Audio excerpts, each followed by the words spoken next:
Inseguridad total. Hola, soy Carlos Eduardo Osorio Aguiar y este es mi podcast Píldoras del Saber. En este episodio número 22 de hoy lunes 27 de mayo de 2024 hablaremos sobre los momentos álgidos en cuanto a temas de seguridad se refiere por los que atraviesa nuestro país, desde la mal denominada paz total que busca el presidente Gustavo Petro. Desde la llegada del gobierno del cambio a la Casa de Nariño, se registró, como es costumbre en todo comienzo de gobierno, un gran afán por presentar proyectos de ley de gran importancia para el país. Un ejemplo de ello fue la iniciativa gubernamental que se tramitó en el Congreso de la República y que se convirtió en la Ley 2272 del año 2022, con la que se define la política de paz de Estado, se crea el Servicio Social para la Paz y se dictan otras disposiciones, más conocida como la Ley de Paz Total, que luego de aprobada por la planadora gobiernista, tanto en el Senado de la República como en la Cámara de Representantes, fue sancionada por el presidente Petro el 4 de noviembre de 2022, esto es, cuando no se habían cumplido ni siquiera 3 meses de iniciar su gobierno. Básicamente, la ley define la política de paz del denominado gobierno del cambio en la que prima presuntamente la seguridad humana y la realización de acuerdos de paz con los grupos armados existentes, en los que se cuentan no solo guerrillas, sino también bandas criminales organizadas. Una de las ideas aprobadas en la ley para acelerar la paz total es la de implementar mesas de diálogo con los grupos armados en las regiones, con el fin de llegar a consensos desde los territorios. Muchos han sido los discursos de este gobierno exaltando la propuesta de paz, asegurando la protección de la vida con su eslogan Colombia, potencia mundial de la vida. Sin embargo, la realidad es otra. Ha sido tanta la concentración en los temas de la paz misma, paz que por cierto, los 50 millones de colombianos deseamos, aunque tenemos sustanciales diferencias en relación con los caminos y los sacrificios que debemos hacer para obtenerla, que dejaron relegado un tema tan importante como fundamental, como lo es el de la seguridad, lo que ha dejado en lo que va del 2024, según Indepaz, con corte al 24 de mayo, la cifra de 24 masacres, con 79 víctimas, 70 líderes y 9 firmantes de paz asesinados. Si a esto sumamos las 93 masacres perpetradas en el año 2023, con 300 víctimas, y las 33 masacres que tuvieron lugar, con 117 víctimas, entre el 7 de agosto de 2022 y el 31 de diciembre del mismo año, tendríamos un total de 150 masacres y 496 víctimas en lo que lleva el actual gobierno, según la misma fuente. Esto sin que dicha fuente haya registrado aún lo acontecido el pasado fin de semana en San José de Fragua, Caquetá y en Toribío, Cauca. Como quien dice, estas cifras siempre corren el riesgo de estar desactualizadas, puesto que mientras se escriben estas líneas, es muy posible y hasta probable que esté registrándose otra masacre. Pareciera entonces que la política de paz del gobierno no tuviera ninguna relación con una política de seguridad, lo cual es un contrasentido, puesto que el fin de la paz es justamente el bienestar y la seguridad de todos. Para sostener lo que aquí se afirma, debemos empezar por analizar cómo se ha implementado esta paz total. Primeramente, debemos saber con qué grupos se busca negociar dicha paz, en los que tenemos prioritariamente al ELN, el Estado Mayor Central de las FARC o FARC-EMC, hoy comandado por Iván Mordisco, y la Segunda Marquetalia, bajo el mando de Iván Márquez.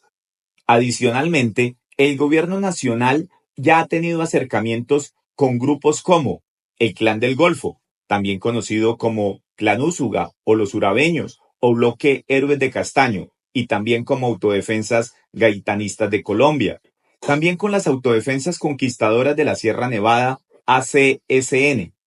Chotas y Espartanos, oficinas en Medellín, las Fuerzas Armadas RPS, los Locos Yan, los Mexicanos y ES-AUC.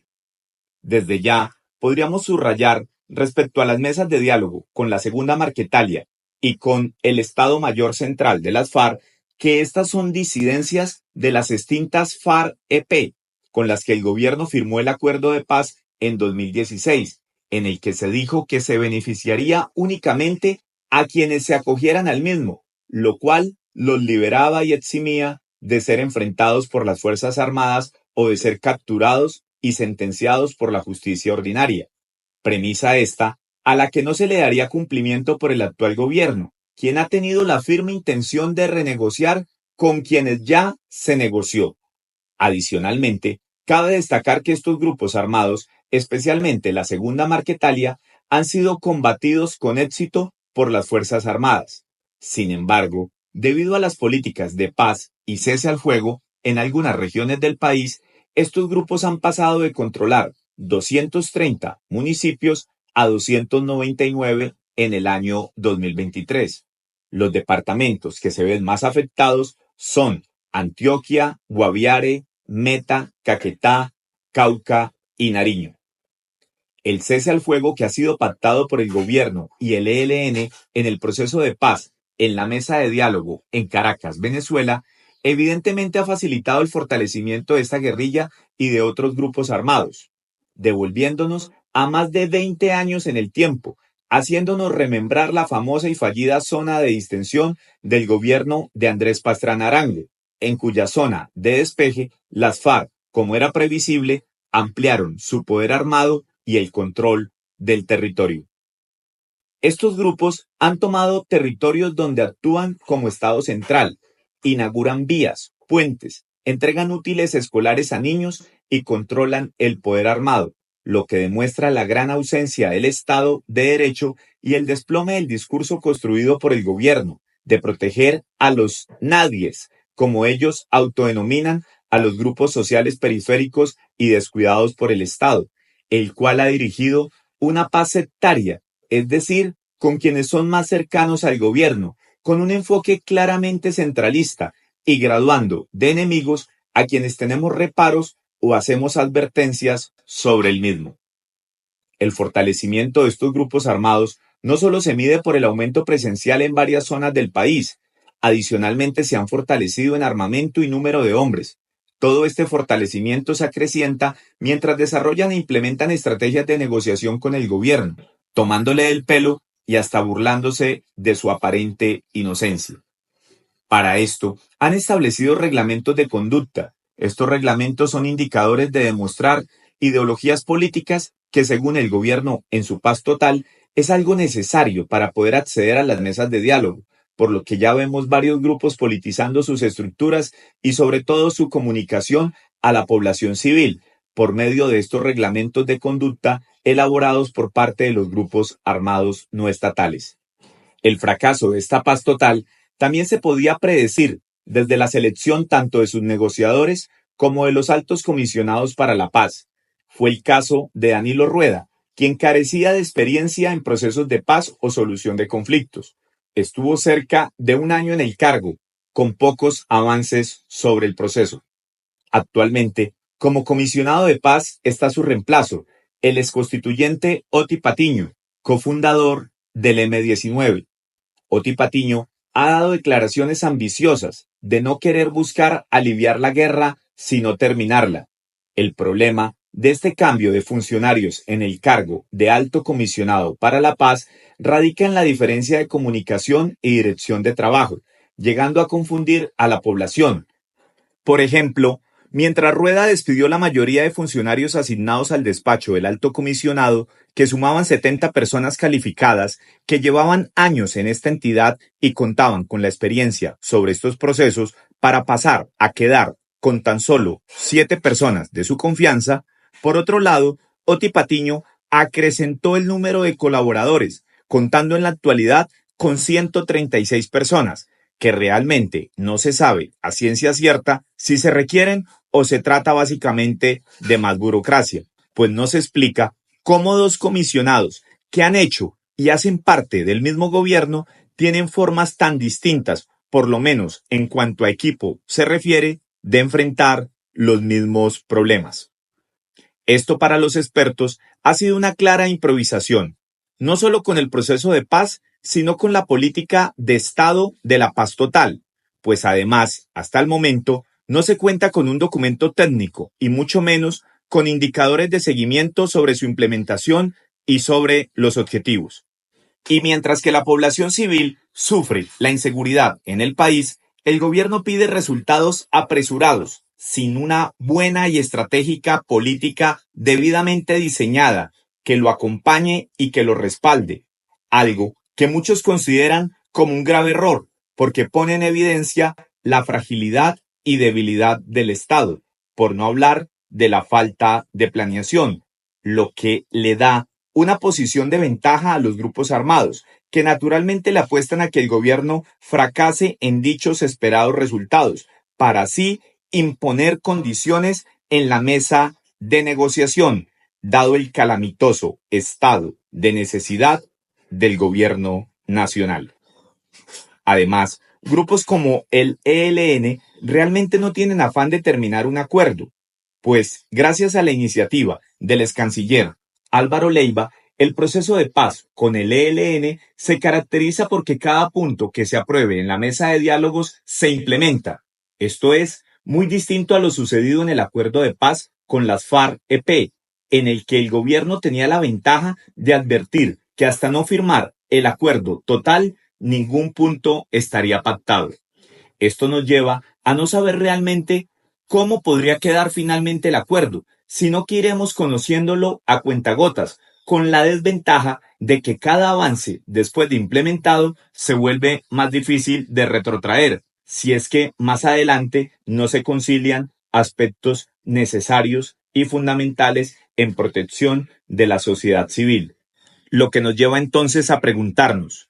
¿qué se negocia en Caracas? Y la respuesta puede ser tan ambigua como la misma ley de paz total, en la que se soportan las negociaciones, pues de golpe se podría llegar a negociar todo, poniendo en jaque las mismísimas instituciones. Realmente, en esta negociación no hay exclusiones, como sí las hubo en La Habana, donde, por ejemplo, temas como el modelo económico, el tema político y militar no eran de discusión en la mesa. Muy por el contrario, en esta ocasión no hay líneas rojas y sí se tiene una agenda amplia, abierta, donde participan distintos grupos sociales y étnicos, donde podrán elegir temas generales de discusión que alarguen y por lo tanto ralenticen el proceso.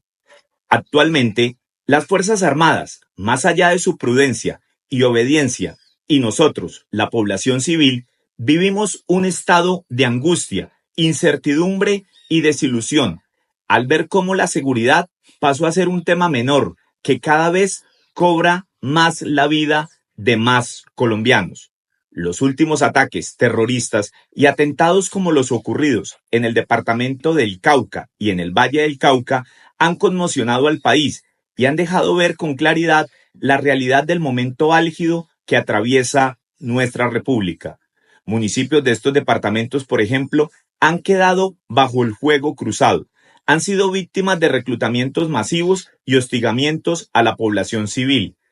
Y mientras que en estas poblaciones se ha suspendido el cese al fuego, las disidencias se trasladaron para los departamentos del Tolima y del Huila, donde sí se mantiene el cese al fuego, y probablemente terminará ocurriendo lo mismo que en los departamentos vecinos, siendo el Tolima grande, por su proximidad, Dios no lo quiera, el futuro teatro de operaciones de los fascinerosos, o punto álgido de la confrontación, donde probablemente en un tiempo no muy lejano registraremos incidentes que cobrarán vidas de civiles inocentes, como ya ocurrió, repito, en el departamento del Cauca y en el departamento del Valle del Cauca.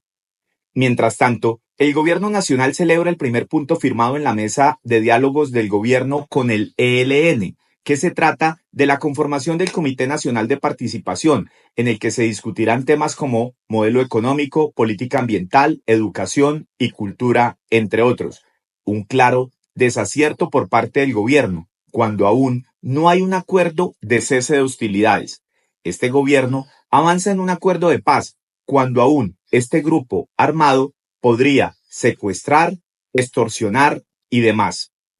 Hay un claro descontento a nivel nacional por parte de la ciudadanía en relación con estas fallidas y erráticas políticas. La ciudadanía cada vez más exige seguridad, pues no se puede hablar de paz sin seguridad. No se puede hablar de paz cuando se limita a la fuerza pública, ni se puede hablar de paz cuando se premia a la delincuencia sin consecuencias. Agradezco a cada uno de ustedes por haberse tomado estos minutos en los cuales tratamos de narrar algunas líneas de esta terrible historia colombiana en la cual no cesa la horrible noche y que se alimenta cada día con desafortunados datos y registros que da cuenta de bajas que no quisiéramos contar, pero que luego de perpetrados los hechos no nos queda otra opción ni otro camino que hacerlo con la esperanza de que no se vuelvan a repetir estas fatídicas historias que se escriben con la sangre de civiles, policías y soldados colombianos. Espero nos podamos encontrar de nuevo el próximo lunes, como de costumbre, en su podcast Píldoras del Saber. Hasta pronto.